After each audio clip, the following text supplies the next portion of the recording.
Приведен 37 годишен од Скопје кој смртно го прегазил 78 годишниот скопјанец, кој со велосипед поминувал на пешачкиот премин, што се наоѓа пред мостот Гоце Делчев во правец кон владата.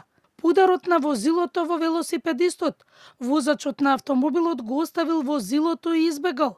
Сообраќајната несреќа се случила во 12:30 часот. Полициски службеници од секторот за внатрешни работи Скопје го лишија од слобода ХК од Скопје, затоа што околу 12 часот и 30 минути на булеварот Гоце Делчев во Скопје со патничко возило Пасат со скопски регистарски ознаки удрил во велосипед управуван од Јќ од Скопје, кој од здобиените повреди починал на местото на настанот. На местото на несреќата се извршени увид и телото беше однесено за обдукција на Институтот за судска медицина.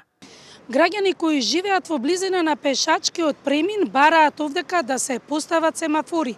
Велат дека секојдневно има сообраќајни незгоди, удрани луѓе кои поминуваат со скршеници.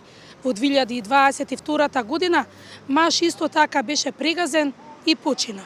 За само едно деноноќе ова е втор пешак прегазен на фреквентна сообраќајница во центарот на Скопје.